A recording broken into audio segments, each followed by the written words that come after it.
தமிழ்நாட்டில் வடகிழக்கு பருவமழை சராசரி அளவில் மிகச்சரியாக பெய்திருக்கிறது. கிடைத்த தண்ணீரை தேக்கி வைத்து சாகுபடிக்கு உரிய முறையில் பயன்படுத்துவதற்கு தமிழக பொதுப்பணித்துறை செயலிழந்துள்ளது. பொதுப்பணித்துறைக்கு அமைச்சர் பொறுப்பு வகிக்கிற முதலமைச்சர் பழனிசாமி காவிரி நீரில் காவிரி டெல்டாவை தொடர்ந்து புறக்கணிக்கிறார்.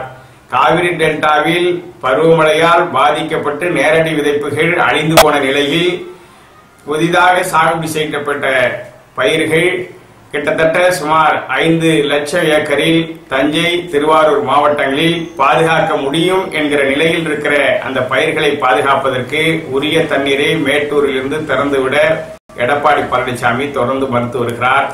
இருக்கின்ற தண்ணீரை காவிரி டெல்டாவை புறக்கணித்துவிட்டு சேலம் மாவட்ட பகுதிகளுக்கு மேட்டுக்கால்வாய்க்கு தொடர்ந்து தண்ணீரை திறப்பதற்கு நேரடி பார்வையில் தனது கட்டுப்பாட்டில் வைத்திருக்கிற முதலமைச்சர் காவிரி டெல்டாவை புறக்கணிப்பதன் மர்மம் என்ன என்கிற கேள்வியை நான் முன்வைக்க கடமைப்பட்டிருக்கிறேன்.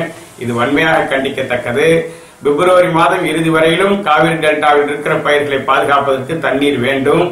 கர்நாடக அணைகளில் முழுமையான அளவு தண்ணீர் இருக்கின்ற நிலையில் தனக்கு இருக்கிற உறவு முறைகளை, நட்பு முறைகளை பயன்படுத்தி முதலமைச்சர் எடப்பாடி பழனிசாமி பிரதமர் மோடியை வலியுறுத்தி கர்நாடகாவில் தண்ணீரை பெற்றுத் தருவதற்கான நடவடிக்கை மேற்கொண்டாலே ஒழிய காவிரி டெல்டா அழிந்து போய்விடும்.